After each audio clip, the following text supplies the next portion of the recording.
आजही शेतकऱ्यांची जी मागणी आहे ती तीच आहे की कर्जमुक्ती झाली पाहिजे।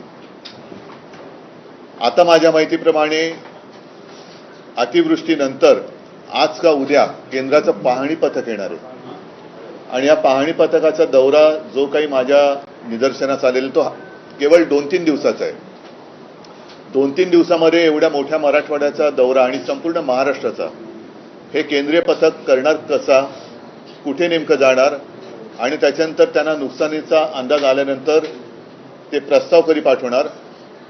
मुळामध्ये पंतप्रधान जे बोलले होते आपल्या मुख्यमंत्र्यांना की तुम्ही प्रस्ताव पाठवा, मला नाही वाटत अजून राज्य सरकारकडनं कोणताही प्रस्ताव केंद्राकडे गेलेला आहे।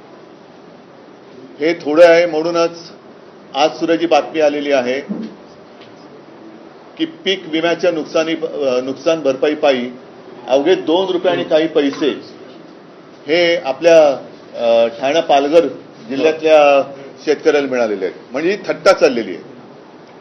कर्जमुक्तीसाठी शेतकरी जेव्हा रस्त्यावरती आता उतरला होता त्याला पुढच्या जूनचा वायदा मुख्यमंत्र्यांनी केलेला आहे आणि त्यावेळेला मी काही प्रश्न उपस्थित केले होते की पुढच्या वर्षी जूनमध्ये जर कर्ज माफ होणार असेल तर तोपर्यंत आतापर्यंत डोक्यावरती असलेल्या कर्जाचा जो डोंगर आहे त्याचे हप्ते शेतकऱ्यांनी भरायचे की नाही भरायचे।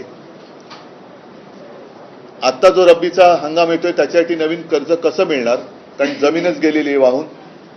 मग ते कर्ज मिळाल्यानंतर त्याचे सुद्धा हप्ते भरायचे की नाही भरायचे।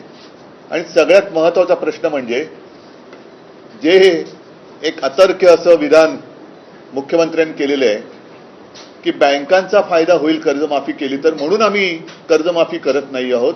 मग आत्ता जर का कर्जमाफी केली तर बँकांचा फायदा होणार आणि जूनमध्ये केली तर तो फायदा होणार नाही। हे कोणतं कसं काय गणित, कारण त्यांचं अर्थशास्त्र हे चांगलं आहे असं त्यांना वाटतं, तर त्यांनी त्याचा एक खुलासा केला पाहिजे। माझं तर स्पष्ट मत आहे, मी मुख्यमंत्री झाल्यानंतर माझं पहिलं अधिवेशन हिवाळी अधिवेशन आणि एकच अधिवेशन मी मुख्यमंत्री म्हणून झालो होतं नागपूरला। कोणताही अभ्यास न करता, कोणी मागणी न करता मी माझ्या राज्यातल्या शेतकऱ्याला 2 लाखापर्यंत पीक कर्ज हे माफ केलं होतं, मुक्त केलं होतं। आता ती सिस्टीम लागलेली आहे, ती माहिती गोळा झालेली आहे, डेटा सगळा तसाच आहे।